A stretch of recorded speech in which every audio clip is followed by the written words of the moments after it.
Welcome to the Relatively Damaged podcast by damaged parents, where splintered, unraveled, bent people come to learn maybe, just maybe, we're all a little bit damaged.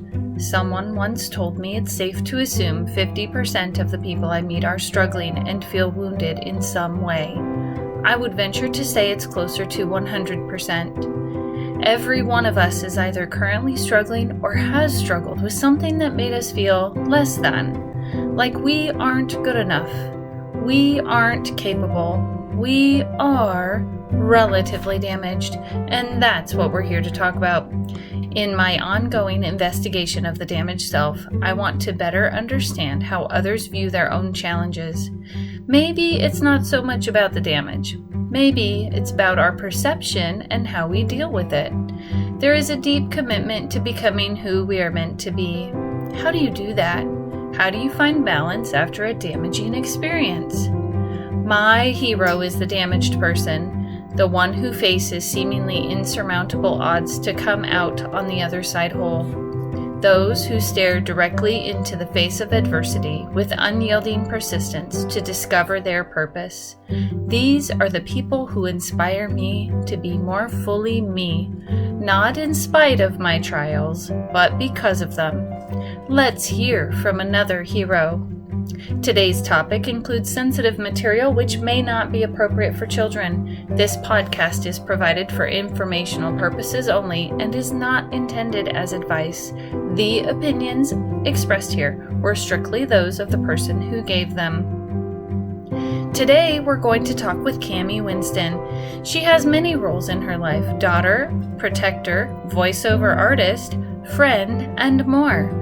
We'll talk about how she never felt good enough in the eyes of her father, how her father put her and her mother down to feel good about himself, and how she found an online community so she didn't feel alone, and more. Let's talk. Why, hello, Cammie. Thank you for coming on to Relatively Damaged. Well, thank you, Angela. It's fun to be here with you today. Yeah, we get to talk about some tough stuff. True. Yeah. Yeah. When you first approached me on this and asked me if what my childhood was like, if there's anything that I felt was difficult, my first instinct was to say, yeah, everything was fine, not me. There's nothing that I have to tell. And then I thought, you know what? Why am I doing this? Why am I minimizing what I went through when I was a kid? And it wasn't okay. It wasn't fine. And I'm finally at a point where it's like, yeah, I can talk about this. I can share it with others. And my hope is that other people can learn something from it, so no one has to hold on to pain for a long time, that they can figure out what it is and why it happened and find you're happy and move forward. Yeah. So my understanding is that you grew up with a narcissistic father. I did, but I didn't know that's what he was until decades later. Narcissists are very good at telling you what a wonderful person they are and how smart they are and how much better they are than everybody else. And you believe it as a child. It's your parent, and you put them on a pedestal. And so I just thought I had the best dad in the world, but I was just not the best child in the world, because that's what narcissists do.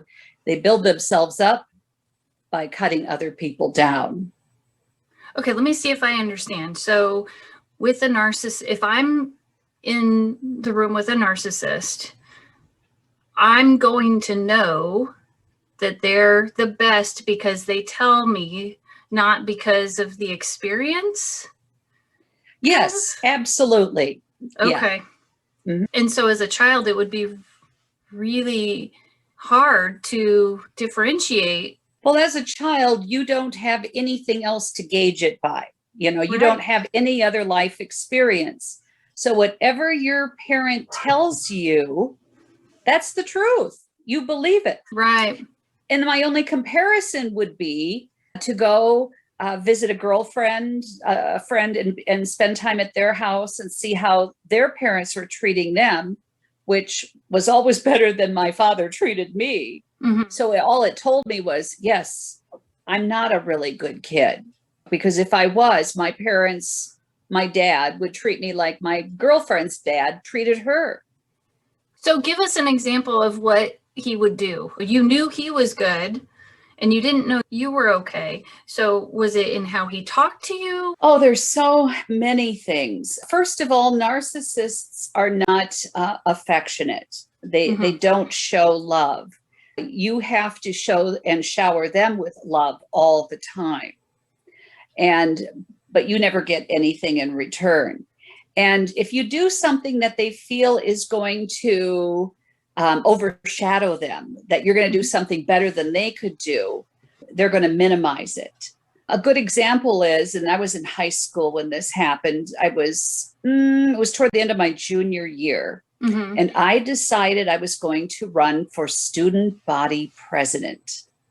Big deal. And it was a big deal back in 1976 to do something like that, especially for a woman back then. Women were just starting to be women's lib and, being treated more equally to men.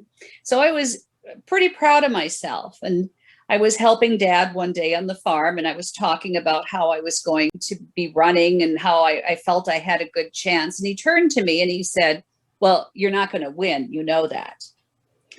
And it just stopped me in my tracks. And I go, "Why am I not going to win?" And he said, "Well, you're running against the most popular guy in the school, and he's going to win." And I was just devastated. I mean, I would have felt defeated. Right. Like before the race, defeated, because now Dad doesn't believe in me. No. And what happened with that, it also infuriated me, because I was old enough at that point to think independently from him and realize that he was not my whole universe anymore. And what it did is it doubled my efforts one way or another. I was going to win that race. And I've never worked so hard on anything in my whole life. And the guy I was running against, he was the most popular guy in the school, and he figured he didn't have to work at this, and he didn't. And so I outworked him in it, and I did end up winning. Nice. And at this point in the story, people would, when I'd share the story with people, they'd go, "So what did your dad say then?" And I don't know what he said. I don't remember. So I'm assuming he said nothing, because if he would have said anything to me at all, I would have remembered it. Yes. But they can't acknowledge other people's achievements. They just can't. Because ultimately, a narcissist is someone who is damaged. And more than likely, from what I've learned through my education in narcissism, is that something happened to them traumatically in their childhood. And they've got extremely low self-esteem. They feel really miserable about themselves. And the only thing that makes them feel better is by tearing other people down. See, that's confusing to me, because if my child does something successful, I want to celebrate it. Sure. And in some ways, even though I know it has nothing to do with me, in some ways I'm like, "Oh, I did something right." That thought process. So it's backwards to me. It's a really odd thing. Now, narcissists will recognize achievements in other people. And as someone that wants to study narcissism and they start learning about it, narcissists have people that they call their supply. They supply the boost in their self-esteem. And so they go back to those people to bring themselves up. And one of the other tricks narcissists use to keep their supply people like me in control is by, like, if a girlfriend comes over, my dad will shower all kinds of compliments on that person in front of me. Things he'd never, ever say to me. "You look nice, and I heard you got an A in spelling," and all this type of stuff. They clearly said he was paying attention and he knew what was going on with that other person. So then he wouldn't give that to you. No. And so you didn't know what he thought, because it was better to keep you under his thumb, if you will. Right. And it was very important to keep us under his thumb. because he had control then, and he had somebody that made him feel better by cutting us down. It's weird. It's very, very strange. And what happens is people go, wow, did you hate your dad? Did you hate him because of this? You don't hate the person that's doing this to you. You hate yourself. That's hard. Right. Right. Because you feel you're never good enough. Okay. So you started realizing it in high school that maybe yes, you could I was be able more. to start separating the fact that this man who was bigger than life really wasn't, he was kind of a bully. He was mean, but I didn't know he was a narcissist. Nobody talked about narcissism back in the 1960s and 70s. People didn't talk much about anything. If you were suffering or in pain, you didn't tell anybody. You kept that private. Yeah. Don't tell anybody that. You should be ashamed of yourself. So you kept all that private. You just did. So that must have been really difficult, because I think what I'm picturing in my mind is this broken piece of my heart. If I were like that child, right? If I were in your shoes, just feeling broken. You do. You just don't have the words for it. You just realize that you're a disappointment. That's how you look at it, that you're a disappointment, that you're doing things wrong. And if I could only be better, that's how you think. So it would seem to me that maybe after that, working really hard would probably be part of your personality. You're going to be a hard worker because you don't have value. And the only way to get value is to work really hard and then to get some validation elsewhere. Or am I going down the wrong track there? I think you are absolutely on the right track. And I have worked really hard in my career, not only for myself and to achieve what I want to, but there was always him in the background of my head that, if I do this, he's going to see this and he's going to be really proud of me. I've tried my whole life. That was always the underlying theme. But you never get that. You never get what you want from a narcissist ever. You just don't. I had hopes my whole life and it never happened, not even once. So you would succeed at something and nothing from dad? Nothing. Ow. Yeah, it's really something. But the thing is that it doesn't define me anymore. I've learned how to work through it. But honestly, Angela, it's taken decades. Yeah. And I always thought, and this is how you justify things when you're in a painful situation. It's like, well, people mellow out as they get older. I bet as he gets older, it's going to be easier. And I really held on to that. And no, it didn't. It didn't get easier at all. Not at all. And that was disappointing. And then when he passed away a few years ago, I thought, well, now it's going to be over. The pain's over. But it just magnified what I had been through because I didn't know how to let it go. Why was he this way? Why was he so mean? Why couldn't he show me love? All those things were on a continuous loop in my brain and making me crazy and keeping me from enjoying the wonderful life I have. So you're living in the past then? Yes. Yeah. Because there was no resolution. It's easier to let something go when there's a resolution, but it never happened. And that's also typical of narcissists. Since they are damaged, so to speak, they cannot confront their own problems and they will fight to the finish to protect themselves because it's never about the person they're hurting. Everything is about them. I've tried to talk to my father for decades and he fought and was mean and nasty about it. And again, I'm thinking, wow, I'm just not a good person. If he loved me, he would talk to me about this. But no, he's just really hurt. He's really hurt. Something happened to him when he was little and it defined his life. And he carried it around with him his whole life. And I understand that now. I'm not angry with him anymore. And I'm just sorry that he lived a life where he was so fragile and so hurt. And I also think that if he hadn't have been so hurt himself, he would have loved to be a good dad. He did a lot of good things in his own way. He was very generous with his money and he did a lot for his church and helped his friends and did a lot of good things. And nobody really knew what was going on with my mother and me. We were the two in the family that were his supply for his narcissism. So we got all the pain from him. And everybody else, I think, relatively saw the good he did in life. And you were the firstborn? Yeah. And there were how many other kids? I have one brother and one sister. And they got a little bit of it, but I was the main person. So what was that like if you're the supply person for your narcissist father and you're watching your brother and your sister? What are you seeing in that family environment from your perspective? Well, I was very well aware of the fact that I could do no right, but my sister and brother just did not get that same harsh treatment, even though they may have acted exactly the same as me. How do you justify that? You hold it inside and realize that, or you think that I'm a bad person. Right. I'm a bad person. So you would pay the price or not even get the kudos for doing something good. And would you see brother and sister get those kudos? Yes. And did it appear like they were supported, whereas you weren't? Yes.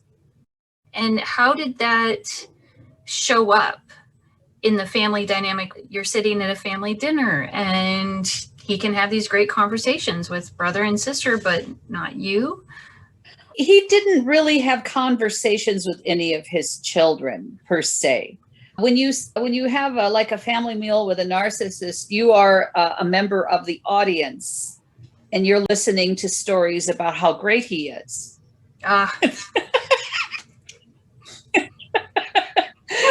It sounds really awful, doesn't it? But that's exactly what it was. Yeah. I don't ever remember him asking me or my brother or sister, so how was school today? That never happened. Oh, wow. Never, ever. But he would talk about work or whatever he felt he was doing right in his life? Oh, he had like a reel of stories that were rotated on things that he did and where he was recognized as something, or that he achieved something or did something, or people looked up to him. And we heard these stories regularly over and over and over again, but no interest in us. It cracks me up now, but about 10 years ago, I was in my early 50s and my dad and his wife came out to visit us in the winter because it's freezing in South Dakota. And I was working in my office and my dad came in there and he sat down and he goes, "What exactly is it that you do for a living?" Oh no, this is only, this is 10 years ago. Yeah. Oh my goodness. He still didn't have any idea. He never really asked. And did you not tell him, or was it? Well, we never ever talked about anything in life that mattered. We never really had a conversation. My dad called me all the time. He lived in South Dakota. I lived here in California. And he'd call, but the conversations were always the same. Since he was a farmer, we'd have a 15 to a 30-minute conversation on the weather every time. So how's the weather in South Dakota? How much rain did you get? How are the crops looking? So we'd go through that every time. And then he'd go back to his reel of stories and pick out a story or two where he's the guy that wins or looks great, the hero guy. And then he'd go, "Well, I got to go." And then that would be it. And that was my whole life with him. He never, ever once asked me, "So how do you feel about this? What are your hopes and dreams for the future?" Never. So did mom help you with that emotional intelligence, or did that come later? My mother was amazing. My mom believed in her children. She told me from the time I was a really little girl that I could do anything I wanted if I wanted it bad enough. She was kind and generous, but she was also my dad's supply, to feed his narcissism. So he chipped away at her self-esteem too. So she was dealing with a battle too. And by the time I was a teenager, I found myself trying to protect her from him because he'd badger her about every little thing, and cruel, very cruel. And so that was an extra burden for me as a child too, because I had such a wonderful mother and I couldn't stand him cutting her down. And he was doing that just because he was so insecure, and it made him feel better by doing that. So that's how that relationship went. So it sounds like little comments made daily or regularly to keep the people, the people who were his supply down low enough that they won't outperform him maybe, or outshine him. That, and I think it just makes them feel better about themselves. That he probably felt so miserable that if he could cut somebody else down, it would ease his pain. Okay. And I also think, and I think this is important to mention, is I don't think that he realized what he was doing. Yeah. The pain is so deep in their feelings of inferiority that they're desperate to do anything to make their pain go away. And as maddening as it is, one of those ways is by cutting other people down. Yeah. Gosh, that seems like a really lonely place to be. Yeah. As a narcissist. Right. Okay. So how did you transition? You became president in high school. You graduate high school. Did you go away to college? What happened after that? Or I guess maybe the better question is, when did you find out? I guess there's a couple questions here. We'll take. Yes. You said you figured it out much later, but what was that process of leaving and how did that feel? And then transitioning to later. When I graduated from high school, I had grand plans for my career. I was always a planner. I was a big dreamer. I was going to conquer the world. I went away to college. I went to the University of South Dakota, which was about 4.5 hours from home. And I loved it. I felt some peace with being out from under his thumb. But it was never too far away from me, what I'd been through, because I was dealing with low self-esteem myself at that point. Because when you're never believed in and you're always cut down, you don't feel you're worthy. But my desire to succeed was always stronger. I got my degree. I started building my career. I moved to California when I got a job offer. That was 36 years ago. But my dad was always in my life the whole time. He was interested in his children to a degree. And I probably saw him more than my brother and sister who lived near him, probably just because I lived in California and he liked to get away from the cold weather. And during those really busy years of education and building a career and getting married and having kids, I put all of that stuff about my dad on the back burner. It was still there, but I did not have time to dissect what the heck happened, you know? Why was I treated this way? Why, and so on. I married a wonderful man that made me realize that, wow, maybe it isn't me. Maybe I am okay. So you really, up until the point of getting married, still thought, I'm not okay. I'm not good enough. I'll never be good enough. Right. You're successful in your career. Still, I'm not good enough. Right. Now, okay, yeah. I have a really odd question for you. Do you think you tried or attempted to use some of the same tools because you had grown up with them, with those habits from your father? Do you think you ever tried them out to see what they were like? I know that's kind of an odd and sensitive question. No, but I understand what you're saying too. I think for a while there, I had somewhat of a hair trigger temper, maybe, you know, especially dealing with my own son when he was little and he wouldn't listen. But something would stop me cold in my tracks when I would start to behave that way, because it reminded me, it's like, oh my gosh, this is how my dad would respond to a situation. So I was very aware of that. And I was very committed to not doing the same thing with my own children. So what would happen is when you're talking to your kids or you're starting in on that behavior, that same feeling would come up that you had when dad would do that to you, and then it would be like your red flag to say Yes. no? Yeah. Okay. Yeah, you do bring this stuff with you. Was that scary? Oh, yeah, because having my own children, that was like my second chance to get it right. It's like, okay, I went through all of this.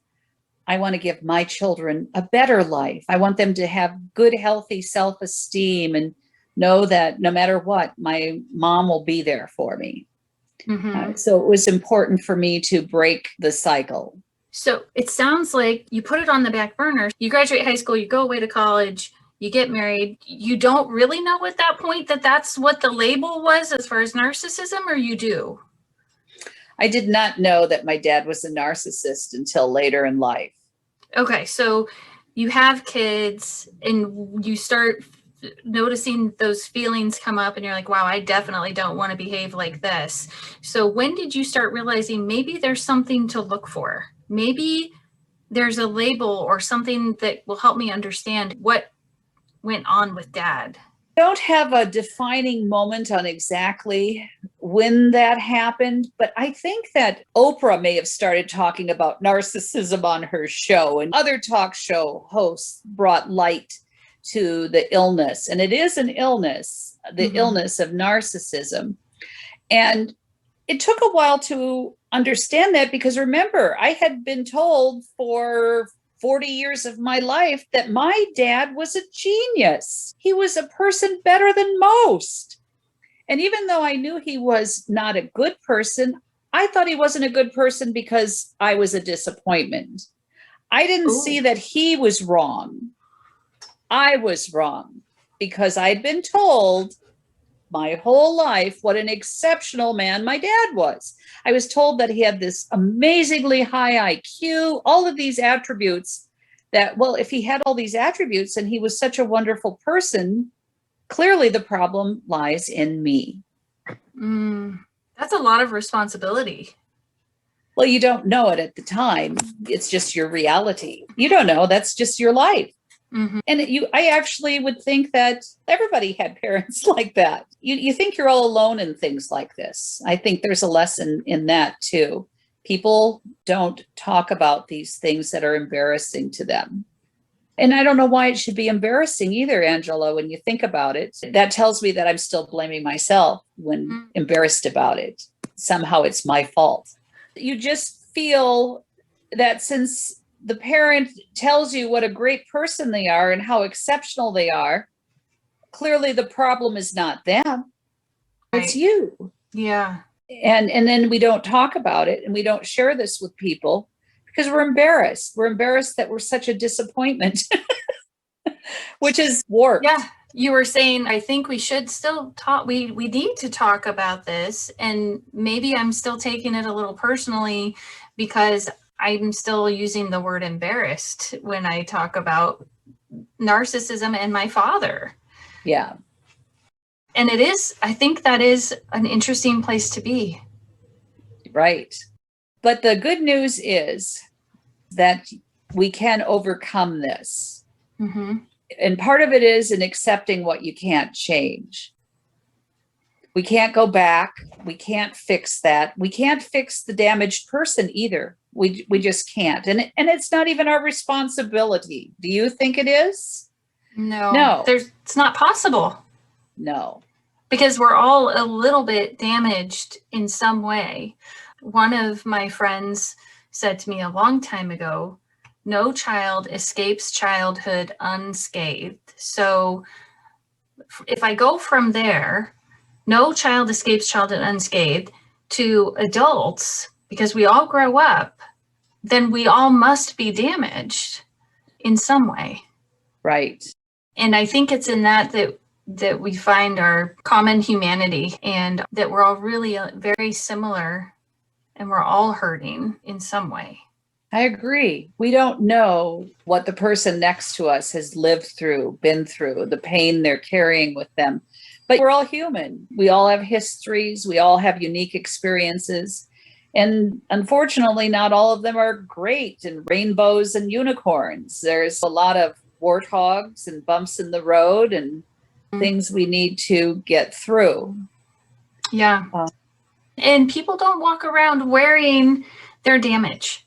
They don't walk around with signs on them that say, this is where I hurt, and this is how I hurt. And in fact, sometimes I think it's hard to even think about walking around like that, even for myself, because that opens me up to all this judgment from other people, or at least what I think they're going to judge me as, right? Well, that's interesting. Do people judge us by our experiences in life? Should they? It's a great question. I'm not certain I ever judged you by your experiences. Right. I think our relationship began because we enjoyed being around each other, and we found not a commonality, but what's the word I'm looking for? Well, there was an immediate kinship based on, and here's the one that we scratch our heads and go, well, what was it based on? I think our souls just know. Our souls connect on a level that we can't logically quite articulate in words. You're just attracted to some people, and the fit is immediate and it works. I mean, the minute I met you, I knew that you were somebody I liked a great deal and wanted to get to know and to spend time with. And then there's other people that I go, oh, I don't know if I want to get to know them. But once you do, you're fine with them. But I think there's that other type of kinship of the soul that's just beyond explanation. It's just there. Yeah. I think that I'm really lucky to have you in my life and to know, because what the listeners don't know yet is that we had been friends more than 10 years ago, and many things have changed. I mean, I think maybe I think I had just had Caitlin, so 16 years ago. You had a baby, yes. Yeah. And we lost touch. Yes. And when I called you, I thought, I'm looking at my phone and I'm thinking, okay, my phone number is still the same. Hers might still be too.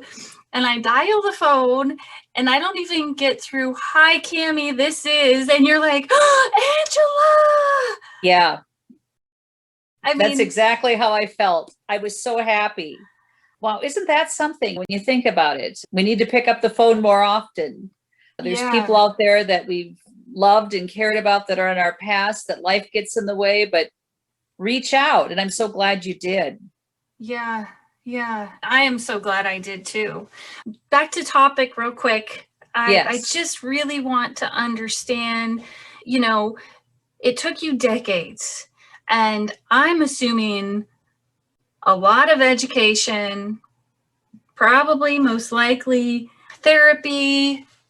What was that like as you were, I don't know if I want to say analyzing, but investigating what happened and trying to understand how you became who you are now, and maybe how some of those things could benefit you? I started reading a lot of books on narcissism, and they all had the common thread of the person who is a narcissist is a damaged person that has been greatly hurt. And it took a long time to understand, how can my father, who was a genius and a high IQ guy, and, how could he be so damaged? So it took a lot of soul searching for me without getting any real answers. I don't have anybody left that I can call and say, what happened to my dad when he was a little boy? So that will always be a mystery. I'll never know exactly what happened to hurt him so deeply. I have some theories, some ideas, but as far as theories and ideas go, I'm usually always wrong on those. So I'll just let that go, right? Right. And so a lot of education, the internet has been extremely helpful. I was shocked when my father passed away that my pain seemed more intense for a while there. I thought it should just go away because he's not here anymore. But I was really disappointed that I had my childhood stolen from me. Again, here I was living in the past, and I just couldn't let it go. So 2 years ago, I think it was, I decided to try in-person one-on-one therapy. That was the first time in my life I had done that, where I'd actually went and talked with a psychologist. Mm-hmm. And I did that for about 6 months, and she gave me the tools. I thought I could go there and she could fix me. And that's not how therapy works, I learned. They don't fix you. Gosh darn it. But they give you the tools so you can fix yourself. Right. And that was helpful. And then the most surprising place where I found help was on an online forum called Quora. Mm-hmm. Are you familiar with Quora? I've heard of it. I haven't been on it. So on Quora, people ask random questions about anything and everything you can imagine, and anybody can answer them. And there's just tons and tons of threads on every aspect of narcissism you can imagine. And what has been so healing for me in these narcissism forums on Quora, it's not written from the perspective of professional therapists and psychologists and psychiatrists. It's real life experiences of people who have lived through this. Mm-hmm. And for some reason, I don't know if it's misery loves company, but it definitely showed me that I'm not alone in this. I'm not the only one that went through this. And it's not me that was a bad person. This is just how narcissists treat people. Right. It was amazing how similar my experiences are with all these other people that had a narcissistic parent. Mm-hmm. And that was healing for me. And now I'm at a point to where I'm not living in the past. I forgive my dad. I think he did the best he could do. Mm-hmm. I really do. It's too bad it turned out the way it did. Really too bad. But that's life, right? We don't live in a fairy tale. This is how it is. So I'm just trying to live my best life now. I've had a great career. We're still doing interesting things. We're traveling. We've got grandkids. I'm focusing on the here and now and the future. And I feel I can do that now. So you went to a psychologist who gave you tools, and you said you didn't heal. And I think what I'm hearing in that, because you couldn't get fixed. So what I think I'm hearing in that is that there is a chance that you're going to come across those feelings again, that something's going to come up, or there's going to be an experience, and you might have to work through those again. And so having those tools, that's helpful. Absolutely. And it does happen. It happens in the most surprising places. We were on a cruise a couple years ago, and we were in Athens, Greece, and we were standing in line waiting to get some tickets. And there was a couple behind us, and the husband started berating his wife almost exactly how my dad would do it to my mother or to me. And it was like PTSD. It was like going right back to 1972. And I'm thinking, wow, it doesn't completely go away. Just because I say that I'm better and I'm moving forward, not looking back, this will always be a part of who I am. Yeah. It will come up, whether I like it or not. It's just realizing that, okay, take a deep breath and say a prayer for this woman who's hurting right now. Because I wanted to reach out to her and say, you don't have to put up with this. But that would not have been the place to do that. Right. And it did break up. So what you had said was, you don't have to put up with this, to the woman who was experiencing this berating from her narcissistic husband. I think she was horrifically embarrassed, which I could totally relate to, because he was doing it to her in public. In front of all these people. My heart's sinking right now, and it's 2 years ago, and an experience that you had. And I think that's part of empathy, right? That inside of me right now, just hearing that story, I'm sad that it happened in the first place. And I think you said you had to take a deep breath. I mean, what came up for you in that moment? It was just all of that. It's hard to describe exactly what it is, but it's this emotion that makes you sick to your stomach. It's so familiar. It's part of who I am. That was me. That was my life. And just because I haven't personally experienced it in a while, it was like I was right back in it when this man was berating his wife. So were you triggered, and did it impact you for more than that moment? And did you really have to kind of go through in your mind, what steps do I need to take to work through this? And you've been triggered, right? I was surprised that I had such a primal feeling come over me when it happened. I don't know this person. I don't know these people, but yet it was like it was happening to me. But we were on a cruise and then I just shook it off and we went and did our next thing. You literally shake your body. Yeah.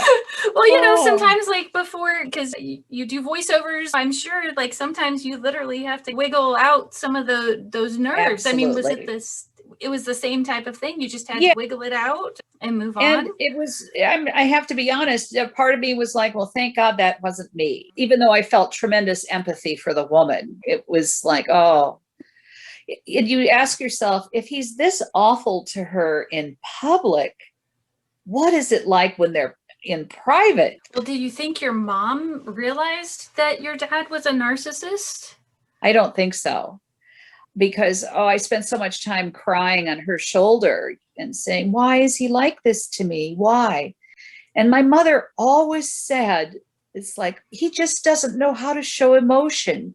He doesn't know how to show his love, but he loves you so much. Your dad works so hard and he loves you so much and he gives you everything he can, which is like blaming me too. It's like, look at everything he does for you. He just doesn't know how to show love. But as a kid, you're thinking, but he knows how to show displeasure. So that was hard. But my mom was really struggling. She was raised by wonderful, kind, gentle parents. My grandpa and grandma, they were just, so I think she just didn't know what to think, what to do. Mm-hmm. And again, she did the best she could do. Yeah.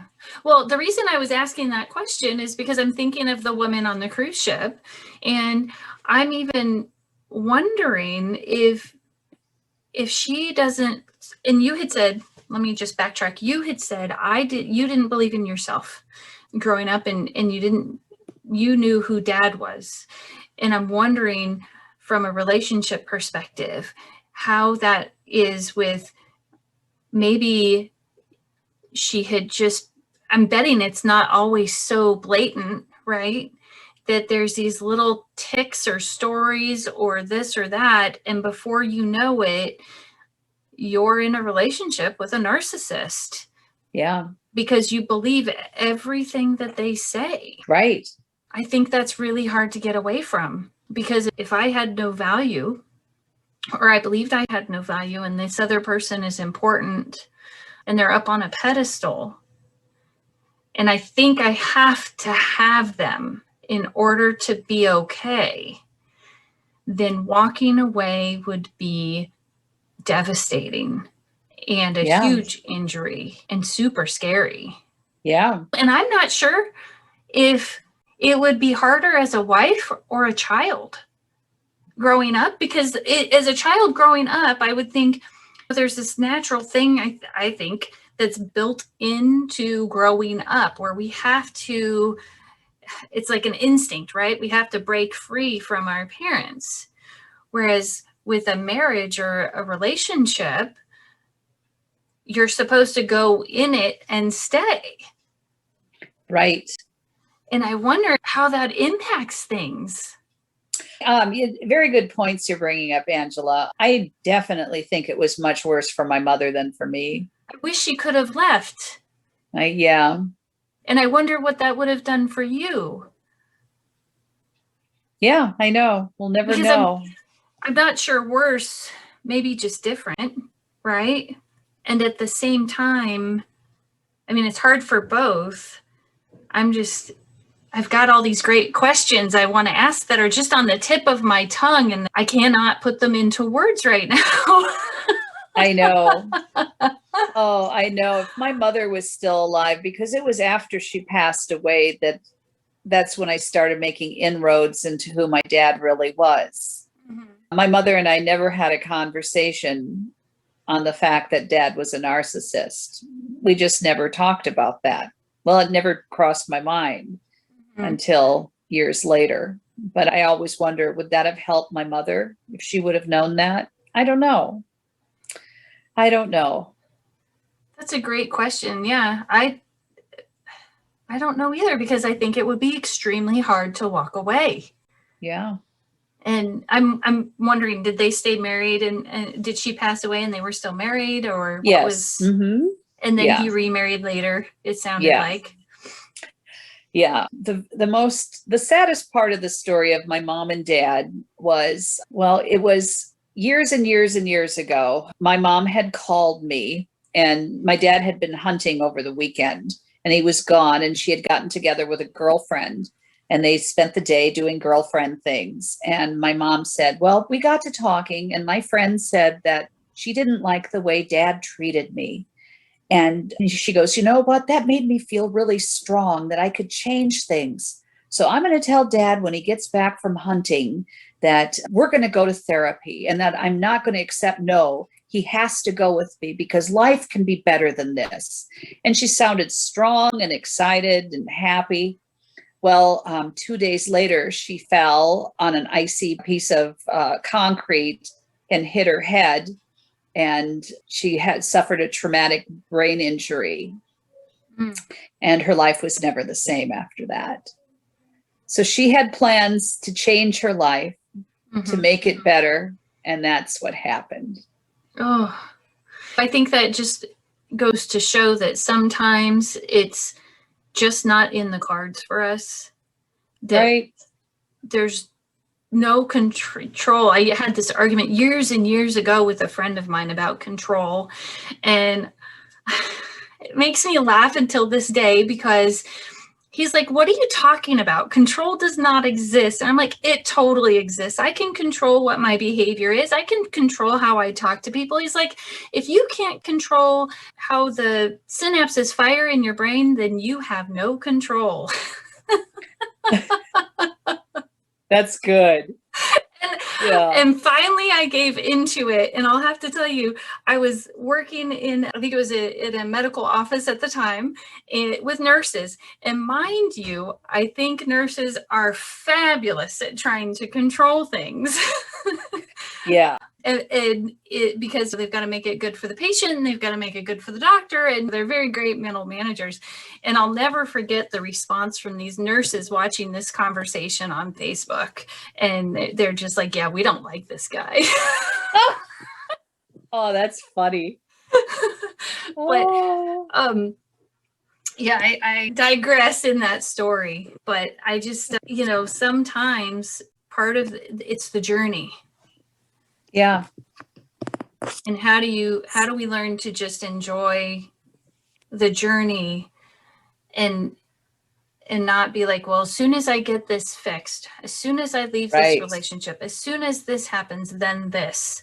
Like, what do you do in your life? I'm sure you're nodding and you're saying, right, like you've had that conversation with yourself before. What did you do, or have you been able to shift out of that? Well, it's something you work on every day, You bring your baggage with you, even though you lighten the load as you go. It's still part of who you are. I'm cognizant of things. But I'm glad for the journey, for what it's taught me. Perhaps there's been lessons in this that I'm not even fully aware of at this point, how it's shaped me as an adult, how it's helped me in relationships with other people.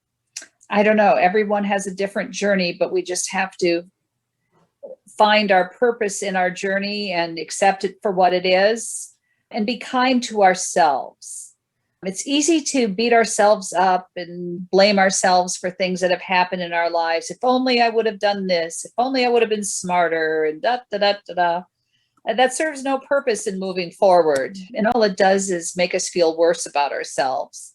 I think we all need to be kinder to ourselves. When you were saying that, I was thinking of how a 2-year-old, when they fall, or however old, 18 months, whenever the child starts to walk, depending on the child, could be anywhere between less than a year and 2, right? Or more. Right. When they fall, it's not helpful to run over and be like, you're sick, bad, and wrong, you're horrible, you fell. get your butt up and do this or else. What is helpful is walking calmly over there, loving the child and saying, I know you can do this. And what happens when that inner voice shifts from you're sick, bad, and wrong, you did that horribly, to, ooh, yeah, that hurt. And I know you can do this. Yeah. Very nice.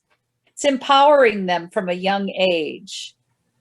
I think that's the best gift we can give a person, empower them, because we have to do this on our own. We can't rely on somebody to do it for us. No. And I think also changing that inner dialogue to, yeah, that was hard. And I know you can do this. Let's go, So it sounds like you've had this amazing transformation of learning who you were throughout your life, and it never really stopped. Right.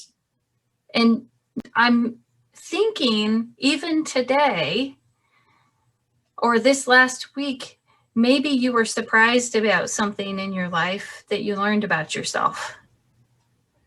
Probably. You think so? I don't know. Yeah.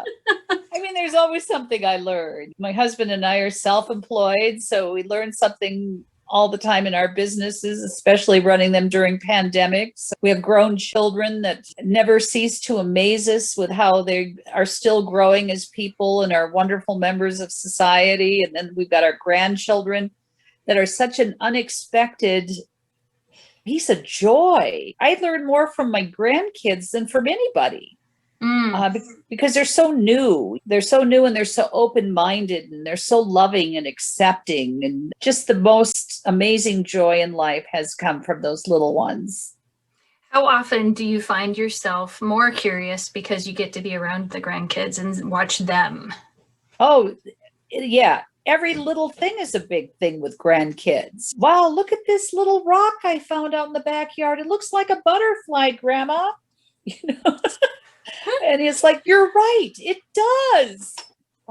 And I love that type of childlike wonder. I think we can all learn something from that. We take ourselves too seriously, I think, a lot of the time. Yeah, it's hard to stay curious about myself, though. It's a lot easier to go to those negative thoughts and the snap judgments. I don't know about you. That's true. I think we're always our own hardest critic. Yeah. It sounds like you've mostly healed from Dad and you found joy in having a family, and that maybe, just maybe, you didn't pass along all the negative traits that you got to experience because you were able to feel them. I would hope that that's how it really is. I think so. It has been really important for me to be a kind, loving person, and open-minded, and someone who listens a lot, asks a lot of questions. Yeah, I'm pretty happy with how my life has turned out. I feel blessed. I'm glad. I feel blessed that I got to interview you today. Well, it's been fun. It has been fun. It's definitely different interviewing a friend. Thank you for listening to this week's episode of Relatively Damaged by Damaged Parents. We really enjoyed talking to Cammie about how she was able to find joy and build a happy family, found support groups, and never gave up on being the best parent she could be. We especially liked when she spoke with an abundance of love for her father and that he did the best he could with the tools he had. To unite with other damaged people, connect with us on Facebook. Look for Damaged Parents. This podcast was sponsored in part by Arches Audio. We'll be here next week, still relatively damaged. See you then.